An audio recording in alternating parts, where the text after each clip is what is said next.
Whether there's school choice, ESAs, doesn't matter. We always have to be on guard. And if we're not working, if the church is not involved, look, politics is downstream from the culture.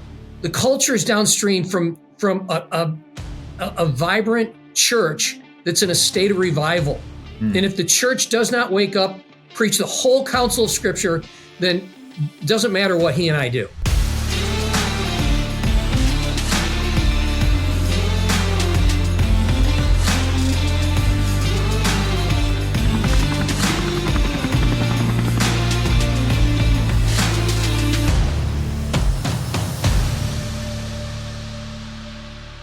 Welcome to the For Liberty and Justice podcast, where we seek to mobilize the church, wake up the city, and take a stand for liberty and justice. My name is Joshua Moore, and I am your host today with the For Liberty and Justice podcast. Thank you for another episode and joining in with us. We're excited today because we have this really hot topic right now that a lot of people in Texas have questions about. And it's also a question about whether or not it's a conservative thing, and it's even helpful if it's needed. And that is the issue of school choice. You heard it right here, school choice. We're going to nail down this issue. We're going to get into the nitty-gritty details, and we're going to talk about what this consists of. What is school choice in the first place? And I am joined here by two wonderful guests, one of which you are very familiar with, and that is our founder and also pastor and Texas State Representative Nate Schatzline and Representative Steve Toth. Thank you both for joining us today. Love it, man. Let's get after it. This is the Texas truth, baby. We are shining light on all things happening in Texas politics, including the Austin Uniparty and the corruption that we face on a daily basis. Couldn't have said it better. Absolutely. Well, thank you both very, very much. So let's get right into it. Let's talk about what school choice is. Can you give us let's start talking about dispelling some of the myths about it.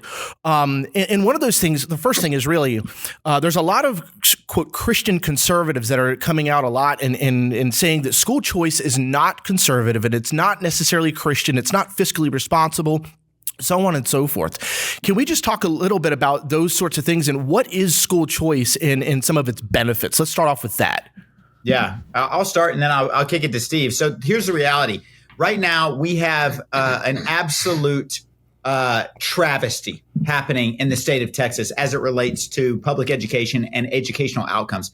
I'll just tell you this, only 22% of minority students in Fort Worth ISD, and I live in Fort Worth, can read on grade level. And so the public schools that are literally getting over $16,000 per student in total funding. By the way, Texas is number three in total school funding, are failing our kids. They're failing as it relates to math, reading, all of the basics. But man, they are kicking tail and taking names when it comes to indoctrinating our kids sexually, as well as with anti-America propaganda and all this other garbage. Listen, it's time that we stopped politically indoctrinating kids and started getting them back to education. In my mind, I want to make sure that parents have the final say in their child's education. And so when we look at school choice, we look at 34 states. That's right. 34 out of 50 states have passed a school choice program that simply says this: your tax dollars should follow the student and it should fund students, not systems. And so here's the beauty of why we need school choice. And I'll give three, and then Steve, you can give your take. And that is, I've been pro school choice since the very beginning. I ran off of this subject. I ran off of this issue because the reality is no industry in the history of America has become less effective or has gone down in quality as a result of competition. And if we don't provide competition for the public school socialist monopoly that's indoctrinating our kids, then we give them no incentive to listen to parents when parents have issues. And so, number one, we need competition. Number two, we have kids that are not just being failed through their educational outcomes, but they're getting bullied. They are being sexually indoctrinated against their parents' will. I mean, I'll just tell you this, and Representative Toth has a bill on this, but we have kids that are being socially transitioned and being told that they can change their gender. And literally, we have teachers and all of these counselors that are saying, hey, we'll call you by your preferred pronouns in the classroom, and then we'll lie to your parents when they get out. They need an escape hatch from those schools that are indoctrinating kids against their will. And then lastly, I would say is that one size fits all education does not work for children. There are some children that need smaller classroom sizes. They need different learning. They learn differently, and they need that. And so our heart is, you know what? If we are barred by the Texas Constitution to provide a quality education for every student in the state of Texas, then we ought to put the power back in the hands of the parents and make sure that they have the opportunity to send their child to the school of their choice. Steve? One of the false flags that you're going to hear is that school choice is to education what Obamacare was to medicine, which nothing could be further from the truth. Obamacare was about a single source, a single provider of medicine to people. They see it over in Europe. We're over in Europe. If you've got the money, you can get your own doctor. But if you don't, then you're going to the mill. And which is great if you break your leg, but if you have a heart attack and you need bypass surgery, you're probably going to die before you get bypass surgery. That's Europe. That's what we have today in public education. You have one provider. Those that have enough money, you can go to a private school. If you don't have enough money to go to a private school, you're stuck like Chuck. And here's the reality of this is what it really truly comes down to. It was liberal Democrats that stood at the doorways of our schools in the 60s and kept minorities and underprivileged children out. And it's Democrats and liberals that stand at the door of our schools today and keeps them in and locks them in there so that they can't have choice. And here's the reality is that you walk into a lot of inner city schools in Houston where 80% of the boys have dropped out by their sophomore year. What happens to those young men? They join gangs. And then we spend money. You know, our budget in Texas, it's about education, medication, and incarceration. That's 90% of our budget. Educate, medicate, incarcerate. If we would just allow some of these kids that are in bad schools where a mom and dad or a mom doesn't want her kid to go to this school because literally cartels run the school, walk the halls. If she had a choice where she could send him somewhere else, then think about all the money we would save on the back end of not having to incarcerate that kid once he gets into trouble. So, I couldn't agree more with what Steve's saying. That's why we are sounding the alarm that we have been trying to pass, just for me, for one session, because this is my second session, but for Steve, 10 years. You've been in 8-10 years, and you're fighting to give parental choice. But the problem is we have groups like TASB, Texas Association of School Boards, that want to we caught them telling teachers to socially transition kids that are taxpayer funded lobbyists that are working directly against this with your tax dollars in order to do it. And then we've got, other groups like AFT that are literally the teachers union where we are not allowed to have unions. They've figured out a way to do it, even in a non-union state. In fact, when you search their account on X, it says AFT. Yes, there are unions in Texas. And then they'll be like, well, Nate, there's no unions in Texas. I'm like, you've already told on yourself. And they're advocating against all of these issues like parental freedom. And here's the lies that they have been able to infiltrate some of our friends and family. Because these lies, they understand that, wait a second, Texas has a majority of Republicans. Texas overwhelmingly elected Donald J. Trump to be our president. Texas overwhelmingly wants a secure border. Texas overwhelmingly wants no more indoctrination in classrooms, pull down the trans flag, put up the American and the Texas flag. And they understand that the voters want that. And so they've changed their tactics. It's no longer, okay, we have to make sure that everyone knows that this is going to take money away from public ed, because parents are like, I just want my kid to get a quality of education. The message is now, education savings accounts and school choice is not conservative. And I want to dispel a few of the lies that I've heard.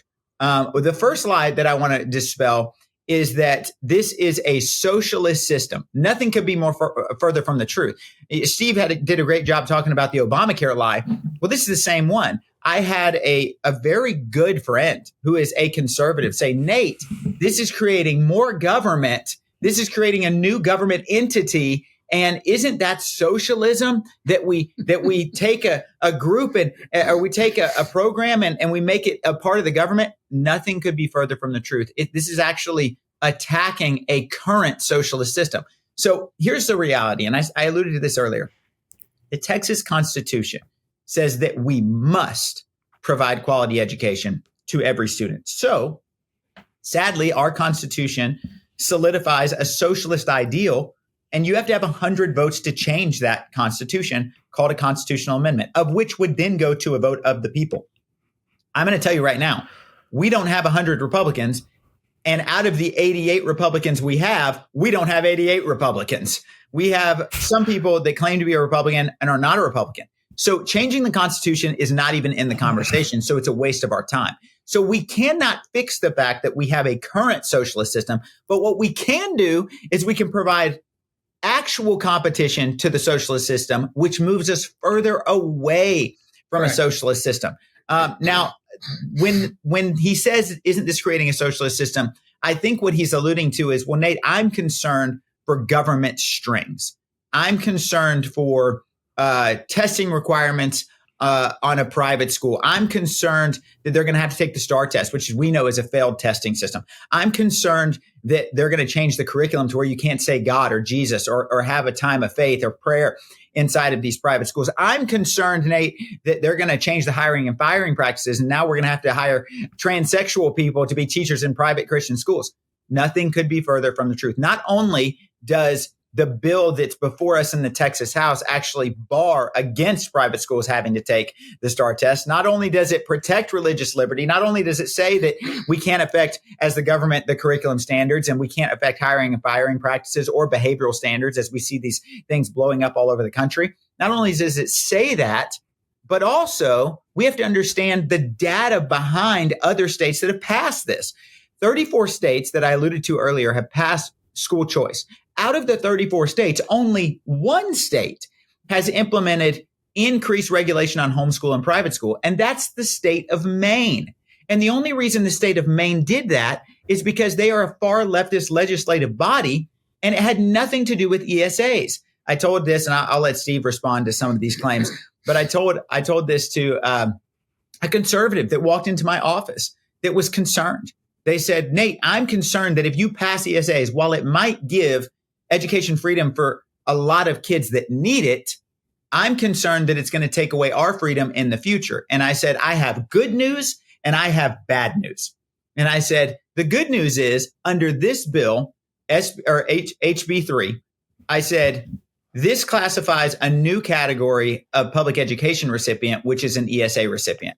And it does not touch traditional homeschool or private school families or any of their rights. I said, additionally, it actually codifies that you have all the religious freedom that you need to continue to do exactly what you're doing, as well as if you want to get an ESA. I said, so your rights are in no danger.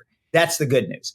I said, the bad news is, just like in every other state, we're not allowed to write legislation today that bars a future legislation tomorrow, meaning that I can't, in the 89th legislative session, write a bill that says people in the 90th legislative session can't do X, Y, or Z.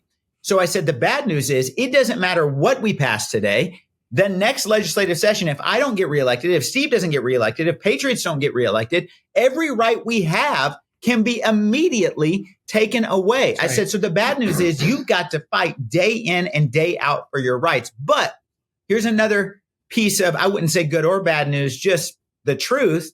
And that is, we don't need an ESA bill to take away the rights of homeschool and private school families.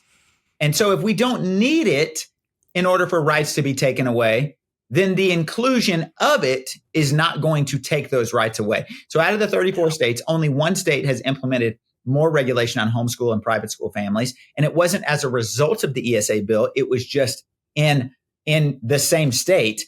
Here's the good news. Most of the 34 states have implemented incredible freedom and increased freedom for homeschool and private school families, because the coalition of families who are now taking their kids to private school or educating at home has grown. Steve? So one of the questions that I've had multiple times is, Steve, look at the STAR test. We have to do the STAR test because every Student Succeeds Act and No Child Left Behind. Those are programs, Steve, don't you see, that have strings attached to them to the schools. And so therefore, isn't the same thing going to apply to ESAs, Education Savings Account? And the question is wrong. on its face. Why? Because there's a difference between an ESA and a program. The courts have said 3 different times over the years that ESAs, education savings account, the child is the beneficiary, not the school, not the institution, not the charter school, not the private school, not the homeschool. What does that mean? That means no strings can come with it. And let me give you a perfect example. Leave Texas out of it a second. What's one of the best states to homeschool your children other than Texas? It's Florida. What's one of the worst states in the union to educate your child in for homeschool? It's New York. New York does not have school choice, parental choice, doesn't have ESAs, doesn't have vouchers, nothing like it. And yet my brother and his wife homeschooled their kids there. Victor Independent School District would come into their house once a month to inspect where they educated their kids, what their work areas were, what their curriculum was, what their schedule was, what their grades were in order for them to homeschool their children. That's New York. They don't have school choice. They don't have parental choice. Florida has universal school choice, and it's one of the best places to educate your children. Here's another example. Ohio had lots of regulations on homeschoolers. And I know this because I'm a homeschool dad, which means my wife did all the work. But neither here nor there. But Ohio had a lot of regulations on homeschool families. And they just adopted school choice. Guess what happened to those regulations on homeschooling? They went away. Mm. The more parents get involved, the less regulations you're going to see. Nate and I, we always have to be on guard because the left always wants to regulate, inculcate, indoctrinate, and groom our children. We always, whether there's school choice, ESAs, doesn't matter. We always have to be on guard. And if we're not working, if the church is not involved, look, politics is downstream from the culture. The culture is downstream from a vibrant church that's in a state of revival. And if the church does not wake up, preach the whole counsel of Scripture, then doesn't matter what he and I do. And on that note, I mean, the whole mission of For Liberty and Justice is to mobilize the church. Look, right. If churches don't wake up, and as this bill, and I believe this bill is going to pass, I believe that this bill is going to pass and we're going to give universally applied educational freedom to as many kids that are appropriated for, which, by the way, is only going to be about 100,000 kids to start the program. Right. Also, I know people are saying, well, only 100,000 kids. There's 5 million kids in Texas, over 5 million that are being educated. Yes. But even at 100,000, that will be the largest school choice program in the country at its start. And so what's important about that is the number that we're appropriating is the appropriate number for the amount of vacancies within private schools, because there's only 70,000 open vacancies right now in private schools, and we're appropriating for 100,000 students. What we're asking is for the church to rise up, launch Christian schools, launch strong classical education institutions that they can bring kids in and begin to change their life. Look, we're not going to have a voter base to take a stand for religious liberty in the future if we don't do something drastic right now to rescue these kids out of these indoctrination camps that their parents are really admittedly unintentionally sending them to every day. They're saying, hey, we can't afford private school. We can't afford homeschool. One of the moms that came up to me that had an issue. I'm talking a lot about the people who have issues with it, because I can also tell you about the floods of emails and the people that are excited about this. But I think it's important to address, especially those that have the right heart, especially those that are genuinely concerned about freedom, because, man, we relate with the idea of not trusting the government. I think we should always have a healthy mistrust of the government. But one of the moms that walked up to me and said, Nate, and this was a hard moment for me. I worked with at-risk kids for 10 years. Steve's a pastor as well. We've worked with people that were vulnerable in our communities, low-income families, you name it, people that have been through it, drug addiction, you name it. And this mom said, the reality is, Nate, I just don't want those kids to come and be a part of my kids' school and be near my kids. Wow. That was heartbreaking for me. To me, I understand the idea of guarding your children. I do.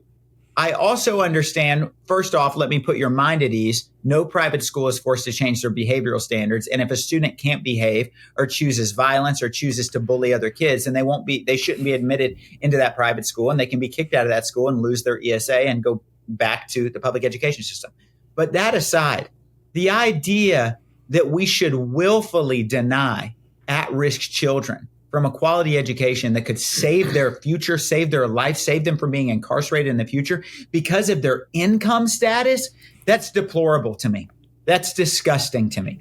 I look at it and I say, we must do something about this. We must rescue these children because, hear me out on this, if our goal, and it should be, is to guard and protect our children first, always, you also have to understand that part of doing so is making sure that the general populace that they have to do life with and the future voter base that they're going to be subject to in our great constitutional republic is not indoctrinated into communism and into these radical gender ideologies. And the only way we do that is by providing options to good-minded and good-willed parents that are simply trapped in the system that it is.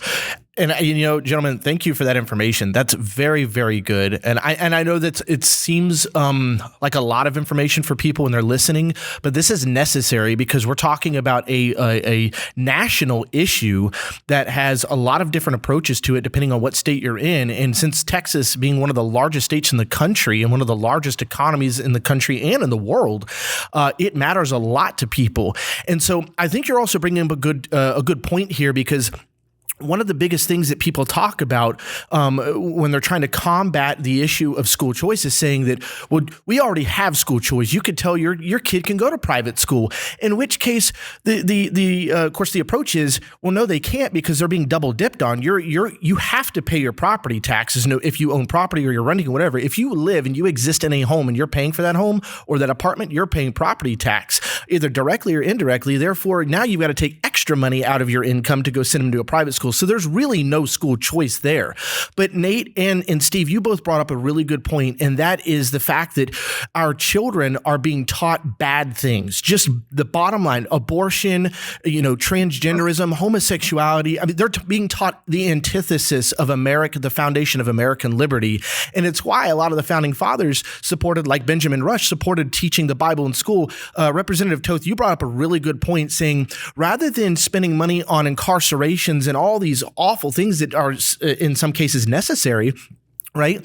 We should be teaching good things so we can raise up upstanding, moral, good citizens. And that's what Benjamin Rush advocated for. If you teach the Bible in school, you'll have less incarcerations. Therefore, you don't need to put as much money into the jail system and prison system. You can reinvest that money from the prison system and divert it right back to education.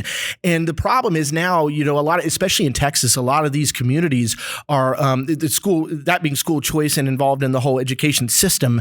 The school communities are actually giving jobs to these teachers, and therefore a significant portion of the jobs in the community come from the school system. Correct me if I'm wrong, but that's where a lot of people are coming at. So now it's more about, I want to make sure my job is maintained regardless of what's being taught, rather than we're teaching good things to our children and all for the common good. So that leads me to my next question for really the both of you, and that is dispelling this idea. And we got a few other questions we want to get to that are really important. This idea dispelling, do parents actually currently have school choice, and kind of addressing some of the comments that I made earlier, because the whole double dipping and the taxation out of your property tax versus taking them to a private school or leaving them in public school. What is like your first ultimate response to that, to dispel that lie? Let me back up on one thing, and that's what's being taught to our children. A year and a half ago, October 7th, Israel was invaded by Hamas. And what happened there was atrocious. I went to the Israeli embassy just a couple months later. I saw footage of what transpired as Hamas terrorists took GoPro videos of them raping and killing little girls. They made us sign non-disclosure agreements that and held harmless, that we wouldn't sue the Israeli embassy for what we were about to see because it was so traumatic.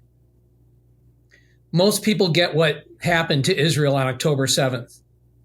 What's shocking and shocked the conscience of all of America was that we saw college kids across the United States that were actually chanting from the river to the sea, Palestine must be free.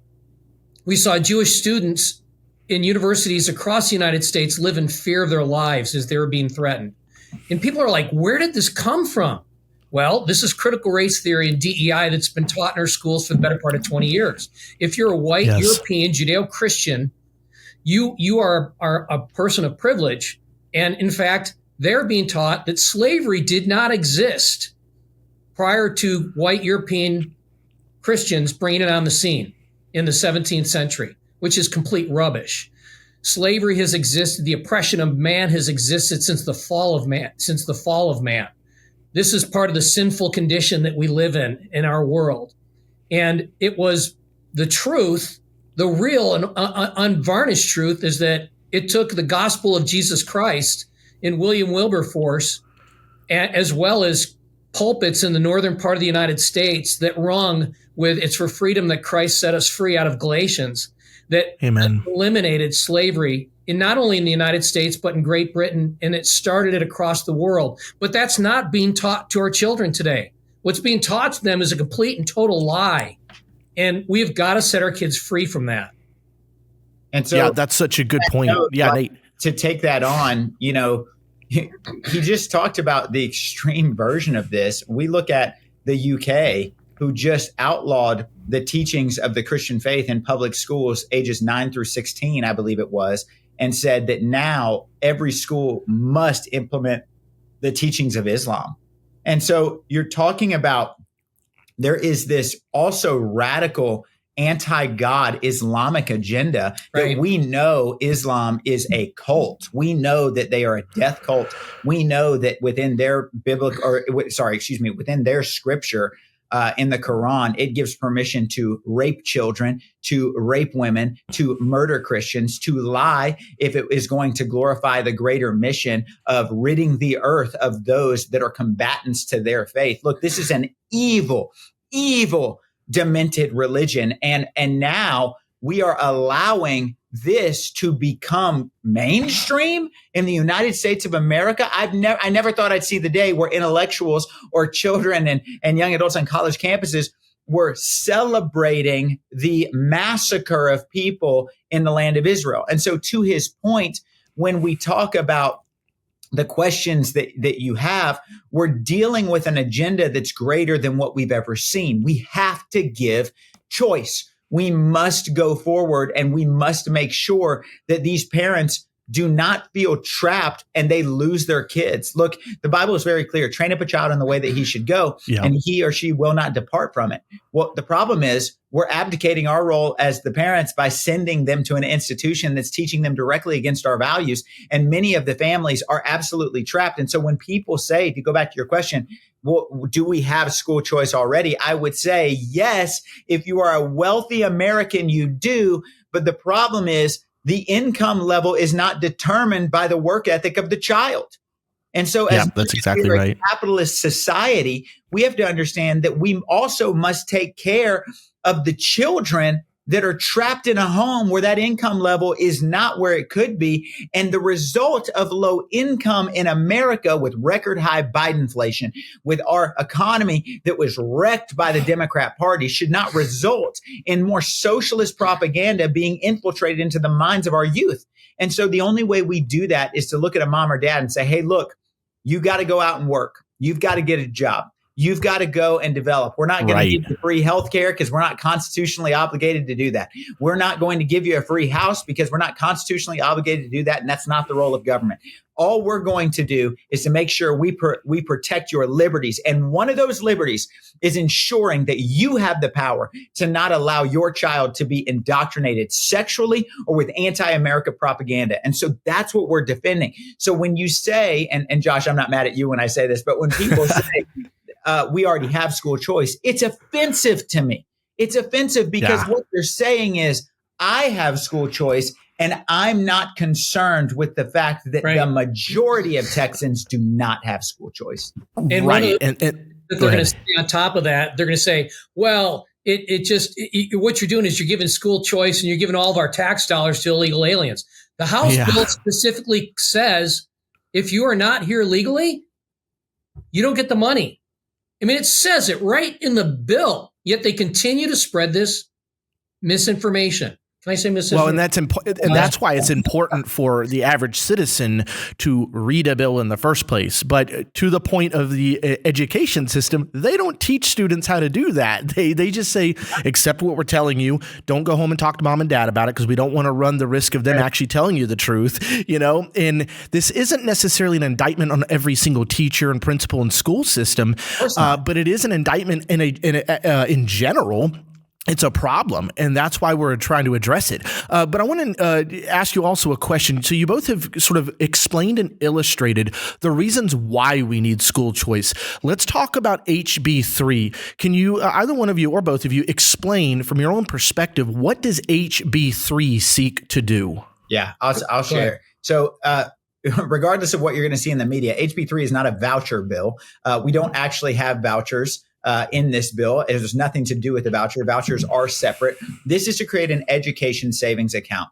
And so what this bill seeks to do is to create an education savings account for any person that says, my child would like to go to a school that better suits their needs, whether that's because they're getting bullied at school, whether that's because they're not getting the educational help that they need, the outcomes, you name it, for any reason, because ultimately the government shouldn't even have to have a reason. That we are not supposed to be the police of a parent's reason for taking their kids out of a school. If they just want to do it, they should have the right to do it. And so for whatever reason, this bill allocates $1 billion, which goes towards funding approximately 100,000 students to either become an ESA recipient and take that ESA to a private school entity that is accredited, or to educate from home. And so among that, just the specifics, if you choose to go to a private school, then the money that you will be given in the form of an ESA will be $10,000, unless you have special needs. If you have special needs, it'll actually be more. They're still working out the details on what that number actually is. But we know, just like in public education, you must provide more funding. Otherwise, these private schools are not going to be able to meet the needs of these special needs students anyway. If it's a homeschool family, the average of what it costs to homeschool a child is $2,000 as it relates to curriculum, as it relates to the educational resources that you need to purchase. And so that money is going to be given back to you. When people tell me that HB3 is fiscally not conservative, I literally laugh. And the reason that I laugh is because right now we are spending, like I said, in total spending around $16,000 per student. Now, what people will quote is they'll say, but Nate, we're only spending $6,100 per student in the basic allotment for public education. Right. But you left out all the other flagrant uses of money that we are spending from the state that equal up to $16,000 that go to the school. Therefore, if 100,000 students, let's say they chose not to educate at home, but all 100,000 wanted to go to a private school. If all 100,000 wanted to access the $10,000 ESA, then we are saving on average $6,000 per child that would be spent from money that we can now put towards property tax relief and buying down M&O compression so that we can eliminate property taxes in the state of Texas. It is fiscally conservative. And they'll say, but Nate, HB3 pulls the money not from the Foundation School Fund, but from general revenue. And I would say you're correct, which means the public education system has something called average daily attendance, meaning that they are appropriated for their year based on the average daily attendance of their school, whether it's elementary school, middle school, high school, doesn't matter. What would happen is when they begin to lose students, now we know that out of the 5 million public education students, they can only lose $100,000 within, or 100,000 people within this biennium, because that's all we've appropriated for. But let's say one school loses 30 kids who say, man, these kids, they are simply just not fitting in. This doesn't work for them, this style, whatever it is, and their parent wants a better option. Those 30 kids, that public school will not get the money the next year for those students. And thus that money would be transferred into an ESA, and it would be cheaper for the state to fund it. So let's talk about the mechanism. And then I want Steve to kind of give what this looks like. We're not creating a new government bureaucracy when we do this. And I think this is an important thing to do. we ran this money through the comptroller's office because the comptroller is in charge of appropriating funds. So we're not creating a new agency like TEA, which is the Texas Education Agency. We are going through the appropriating funds. Why? Because we're not creating policy-making authority to rule over these private schools and families. We're just simply saying who's in charge of appropriating the money. And when people say strings, the only string that is coming into play as it relates to ESAs is, number one, if you're going to a private school, it says that that private school has to be accredited. Number two, we're ensuring that the money used is actually going towards educating the child. Doesn't matter what form of education, in the sense of if it's Christian education, fantastic. We're not checking in on the curriculum. We're ensuring that an educational entity is the one who received the funds. So you want to speak more to what it is? Let me hit this from a special education standpoint. So one of the problems that you're going to see is that parents right now, if you've got a child with dyslexia, the vast majority of children with dyslexia are not being identified in our public schools. In fact, mom and dad, they typically, what they have to do is they have to go through a grievance process. The grievance process doesn't go well. And so what they have to do then is they have to actually bring a lawsuit against their ISD that is, the lawsuit is actually overseen by the Texas Education Agency. I've been involved in multiple of these. And so the parents will win the lawsuit, and the ISD will then pick up $70,000, $80,000, $90,000 in legal fees to the parent. Kid goes back into the school. You know what happens? Nothing. The kid doesn't get the services that he needs. And so 80%, 75 to 80% of people in Texas prisons are functionally illiterate. 60 to 70% of that population is dyslexic. And these kids are not getting the services that they need in our public schools. And so this child, if mom and dad decide to homeschool them or put them in a private school, the money is there for them to get the services that they need. And that's all that this is about. It's not about additional strings. It's not about UNESCO. It's not about George Soros. It's not about a socialist takeover. It's about being about what Jesus wants us to be about, which is the least of these. Suffer the little ones, come unto me, for such is the kingdom of heaven. And we've got to let parents have the choice to be able to educate their kids the way they want to educate their kids. And Josh, if you want, we can turn the conversation, because I think you've the choice really well. I think we probably need to give a quick update before we close this episode out on how the Texas House is actually going. Yeah, absolutely. And with that parallel to it, I also wanted to talk a little bit about in relation to HB3, because you've talked about that sort of the mechanism of what that looks like. Now let's talk about, if we have the time here, regarding HB1, which is, correct me if I'm wrong, the general budget. That's the bill that has the general budget, the entire budget for Texas, which correct me if I'm wrong, is $345 billion this time. I think I'm correct on that. It's more than $180 billion at this. Oh my gosh! So it's billions more than I even thought. Yes. So that's HB1 is the entirety. So you take all the different agencies and everything that people are talking about, all the state reps across the state. They have their own projects they're working on, and they all come in like y'all are doing right now, and they say, okay, we have this project, like school choice or ESA or whatever it may be, and you say, we're going to put it all in this one big pot. That one big pot is HB1. Talk about HB1 and what that looked like with the Appropriations Committee and how that process is going. And Nate, to your point about the Texas House in general. So let me just say this, because I think we can wrap this up in one answer from both of us. Okay. The reality is we have delayed this entire session in ways that I've never even seen in the history of the Texas House. And all the years Steve has been here, he's never seen it either. We were just talking about this. Right now, we have not heard, get this, we have not heard one bill on the Texas House floor. Our first calendar doesn't start until next week, or as you're watching this, probably this week, meaning that we are, 10 weeks in? Yeah. 10 weeks in. 3 of 5 months are gone. 3 of 5 months are gone, and not one bill has come to the floor. And you might That ask is ridiculous. why. Before we talk about the budget, it's important to understand why. Historically, what has happened is we know that our speaker partnered with the Democrats in order to gain his speakership, and with 35 Republicans that betrayed the party in order to do so. So we know that they owe the Democrats something. Well, part of that deal that we've now identified is that they are going to, quote unquote, Run Out the Clock. That's why we call it Project Run Out the Clock, meaning that all of our 8 GOP priorities, and by the way, not one of those 8 GOP priorities is on the floor. Not one of them is coming to the first week.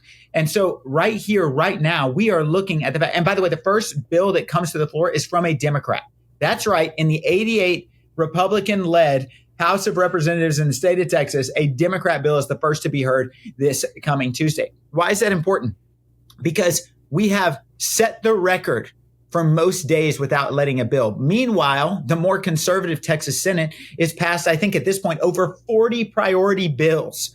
Okay, this is insane that we have gone this long. Now, take it back to the budget conversation. We know that Texans are not going to get what they need this session to the extent that they need it. We know that Texans are being betrayed. We know that this leadership team is delay so that they can, quote, use the excuse, we ran out of time to pass your legislative priorities. By the way, those legislative priorities, buying down M&O so that we can eliminate property taxes. Those legislative priorities, ensuring that our foreign enemies like China cannot own Texas land. Those legislative priorities, ending the sexualization of children. Okay, these are not small things. These are massive. So now we know none of that has happened. Following up with the budget, there is a rule in the House rules that states that it must be, if possible, in a recorded room so that everyone can understand what the appropriations are happening. We now know, due to one of our friends, Representative Brian Harrison, that 15 hours of this appropriation was done in a secret room with no oversight, breaking the House rules. And when Brian tried to call a point of order on the budget and simply say, hey, my constituents didn't have any control over this, to see it. And by the way, we're growing government. And by the way, we grew government last session and this session in a combined over 30%, making California blush by the amount of spending we're about to do. And by the way, out of our $24 billion surplus, we only have $6 billion of it going to the property taxpayer for property tax relief. And he's trying to blow the whistle. He was shut down by, get this, a Democrat committee chairman. That's right, friends. A Democrat committee chairman, a Democrat who was placed in charge of an important committee in the budget. Okay, maybe the most important thing we're going to pass, the only thing we're constitutionally obligated to pass. And so now that point of order was overruled, totally ignored. And that budget is going to be coming to the floor in the next couple of weeks, where we quite literally didn't even get the chance to see how that money was appropriated. Yeah, my freshman year was 2013. I was here in Bend, and then I left for 4 years, but our budget was $189 billion back then. Oh, my gosh. That budget grew 24% over the prior session, 24%.